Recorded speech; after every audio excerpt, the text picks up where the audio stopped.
Welcome to Dripping Springs Toastmasters Pandemic Edition.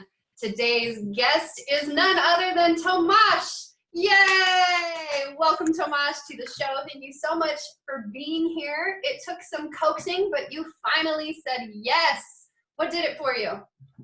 Well, Nicole, you are the best coaxer out there, and nobody can resist. I don't understand why your kids just don't toe the line with you all day long. I don't understand it either. I need to work a little harder on coaxing them, I think. Apparently yelling doesn't work. I didn't yell at you, so maybe that's the trick. Well, you know him from Toastmasters. He's that guy who gives the great speeches. They're always interesting. It's always intellectually stimulating, and it always leaves us with something to talk about or debate about after we listen to you speak.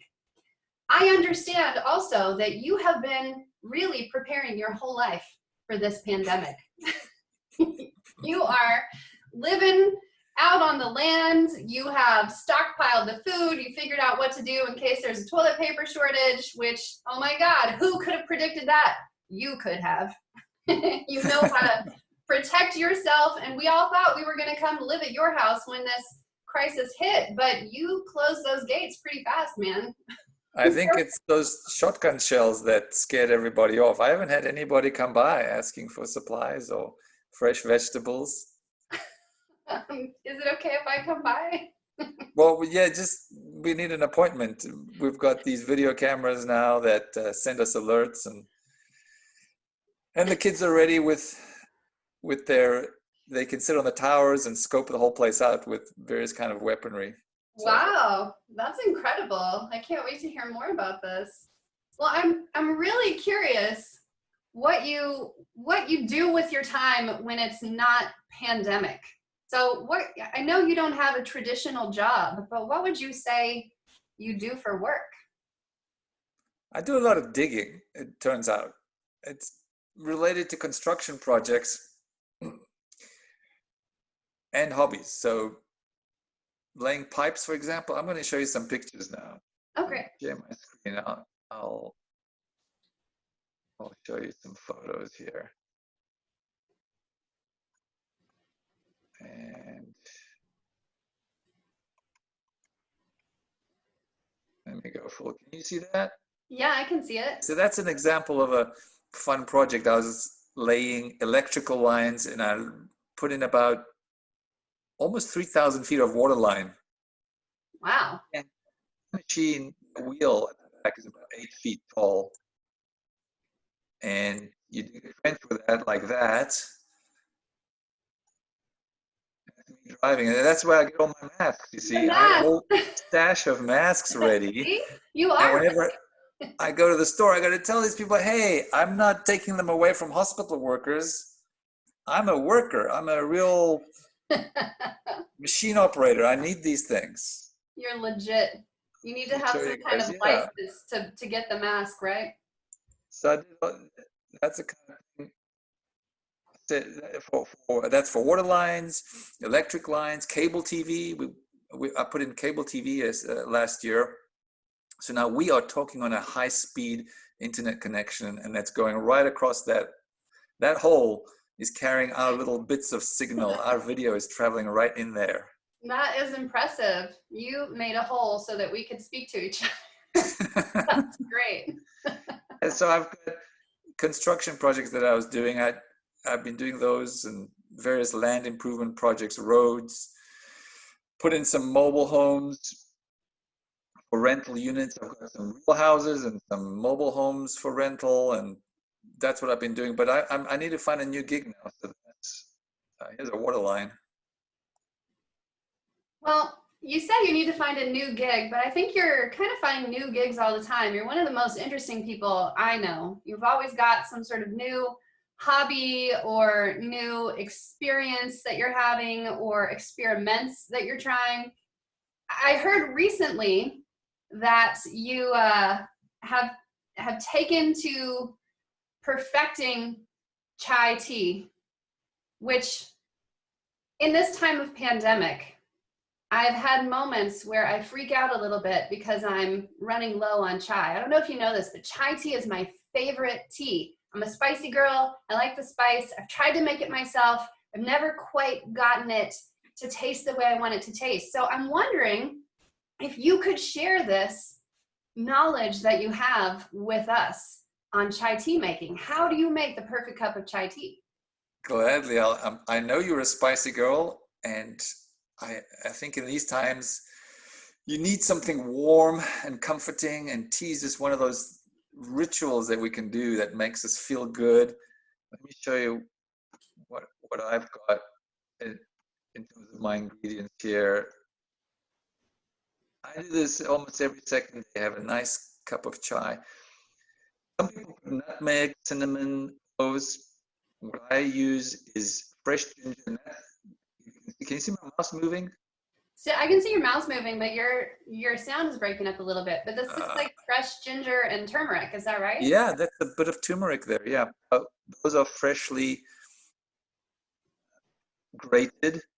Now, did you grow these in your yard, or did you have to buy this somewhere? No, this is a unfortunately fake. I mean, we had to buy it. So that you lose points for that on the independent survivability scale. Same with these things, peppercorns and those are whole cardamom seeds which get ground up in the pestle and mortar. So a little bit of physical exercise in the morning. So wait, if I don't have a pestle and mortar, it looks like that's the bottom of the cane. Could I just take like a cane or a walking stick and just pummel those into the ground to break them up? Would that work? Or is there? It looks very similar. I think the cane might have a rubber tip, which is a bit soft, but Oh, I see. you can grind it any way you want. And of course, can buy powders of these things at your local Indian store or your Asian store. Is the powder, does it work as well as the grinding? I don't think it's quite as fresh. The other thing is this fills the whole room with a smell of pepper and cardamom.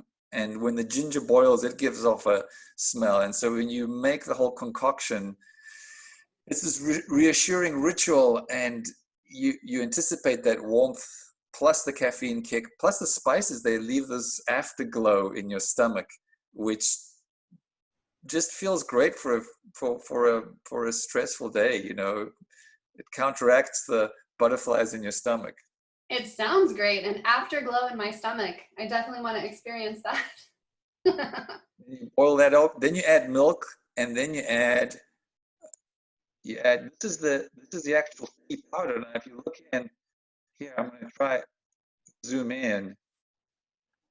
You can see these are little granules. They're not loose leaf tea. This is a kind of, call it Indian tea at the Indian store. It's a poorer quality. It's got a bit of the stems in there as well, but it's got quite the kick.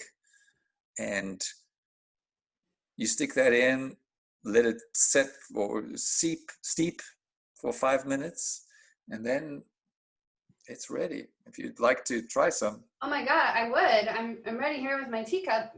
All right, just get it close to the camera. There we go. All right. Oh, thank you so much. It smells delicious.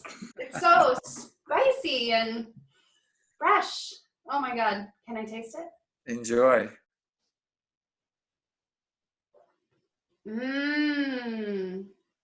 Oh, I can taste the ginger and the cardamom that's in there. Oh, and it's the kick from the pepper. Oh, it's like an afterglow in my stomach, Tomasz. It's incredible. Thank you so much for sharing that with me. Yeah, you share that with a friend, somebody special. There's nothing to worry about. You know, viruses come and go.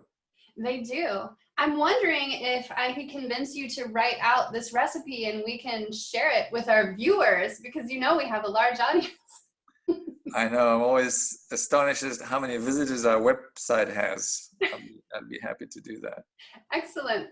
So along with tea making, which I really am quite impressed by this, I've heard that you have some tips for homeschooling. Now, I don't know if you know this, but I have 2 boys and it is hard to get them to do what I need them to do when it comes to homeschooling. And part of the problem is my kids they're pretty smart. And I know you're a smart guy. In fact, you realized at the age of 5 that you were smarter than your parents. Is that right?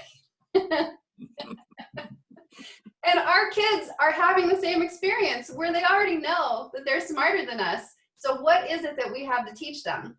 What can I do to get my kids engaged in some learning? Well, it's true. It's a generational thing. Every generation seems to, maybe it's genetic. They figured out they're smarter than their parents. I think with boys are different. They need outlets. You can engage them once they've gotten rid of their pent-up energy. You know, they have these instinctive needs for danger, for destruction, violence. And we as a society, we've kind of all said, oh no, you know, everyone should be good and nice. But boys aren't like that, you know. They need that outlet. So give them some fun, some exercise, got to be physical, a little bit of danger, and maybe a potential for destruction. So let me show you some that we've done with our kids here. I'm gonna get a video going and then I'll try sharing my screen with you. So yeah, okay, so danger, risk-taking, and destruction. Those are like the big 3, right? Absolutely. Once they've had their dose of that, then they can settle down and do more intellectual things. You got to speak to their animal nature first. Totally. Does this translate to men as well, or is it just boys? Well, pretty much. Men are just slightly hairier, bigger versions of the same thing. Look at the risk taking. I mean, I was thinking about that when we had that meeting about gender differences. Men love taking risks. They're the ones who look forward to going to the army, fighting a war. When you know it's going to be miserable. There's a good chance of getting killed. Gambling, I don't think many women have gambling addictions, but men do. I think the same in terms of adventure. Those Europeans who went on ships to go to the east, you know, to get pepper and chai, they took crazy risks. They had no idea what they were doing. Women wouldn't do stuff like that. Well, some of it is the gender roles that we've been put into. So I just want to push back on that a little bit. I knew you would. So your buddy Glennon Doyle, I mean, oh yeah, she's starting to be on the edge there. I mean, I think that's great, and maybe I just haven't seen many women being allowed to express their risk, their gambling instincts. I just have people my whole life have been telling me, you know, not to be risky or be moderate, and it's usually, well, anyway, that's parental types. I'll show you the video. Yeah. Share my screen here. Well, yeah, while you're doing that, I will say I do agree. Boys and girls are different because I see the difference in my children than Rochelle's children. All right, so what do we have here? What are we suggesting? We have young Aiden. This was a few years ago. We had a cold day. The kids were, again, shut out of school. We had a couple of days of weather closures for school. So we decided to shoot flaming arrows. The arrow has some cloth that's soaked in some kind of the charcoal starter liquid. Charcoal starter liquid? You soaked the end of the arrow? Yeah. Pops. They just hit their shots. Like the whole pack is burning. That front there was, see how that stain is over there, that liquid? Uh-huh. That was supposed to be fire starter too. And the arrow was supposed to cause the whole thing to flame out. It actually just, there you go. Oh, it just like pierced it and went through to the other side. Yeah. So you missed the grand explosion? Yeah, so boys, whole destruction theme, they love fire. You watch them at a restaurant with a candle. They'll be sticking their fingers in it, spreading fire, burning toothpicks, doing stuff like that. That's another ingredient for them. So is there any suggestion for how to let them play with this safely? It's got to be dangerous. I mean, sometimes you set a field on fire and have to call the fire department. Can I come to your house and do that? I'm going to set up an appointment. How about tomorrow? Totally. I mean, you've seen some of the things that we do over here. I have, and it's amazing. And my kids loved it. They totally love it. We should, oh my gosh, this could be your next adventure. Like start a theme, like an adventure theme for boys, homeschool boys to come do things. To have an outlet. I love it. I'll pay $20 for that. Oh, I have one more question for you.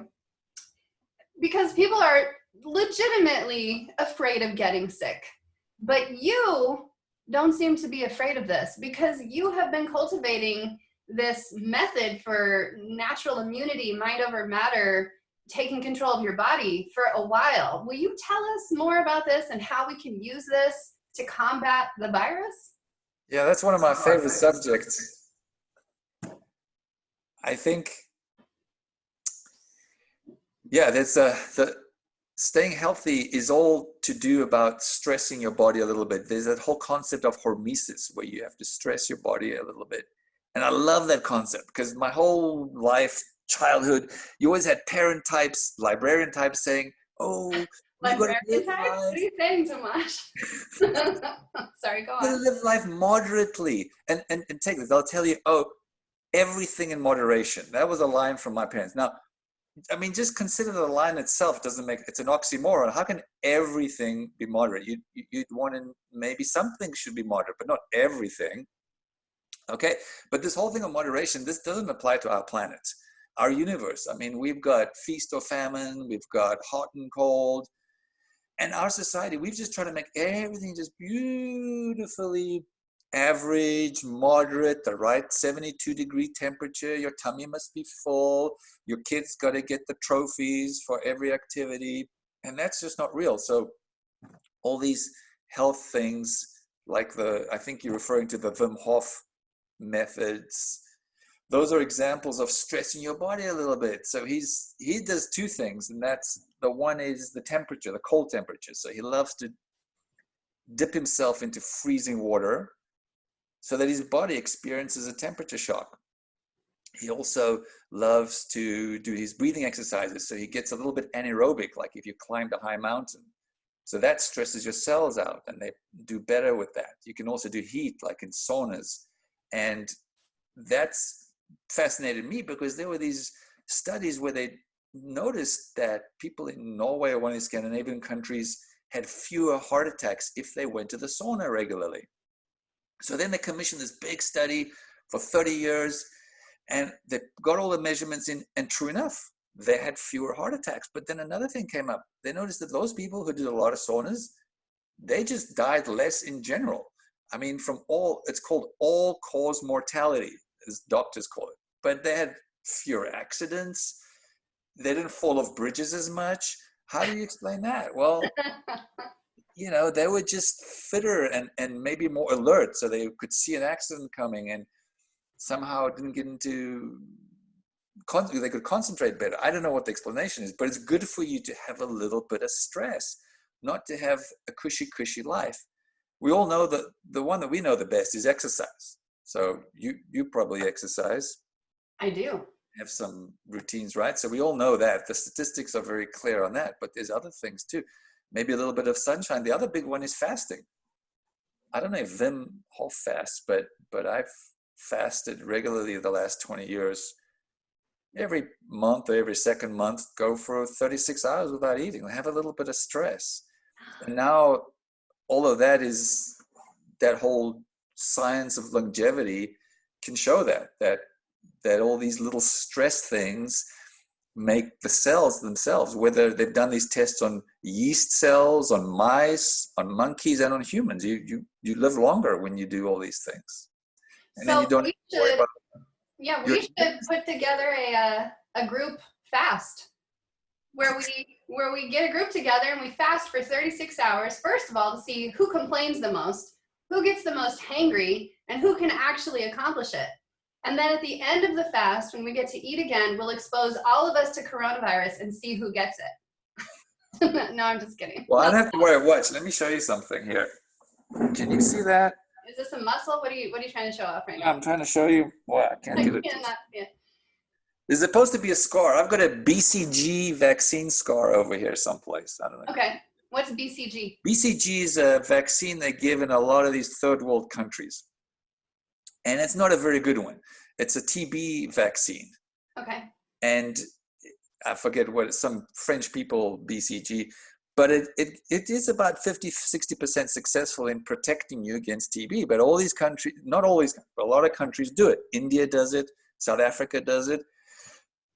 And what happened was, I have friends who, my sister's a doctor, my brother-in-law is a doctor, their buddies in the hospital system prepared like crazy for this coronavirus.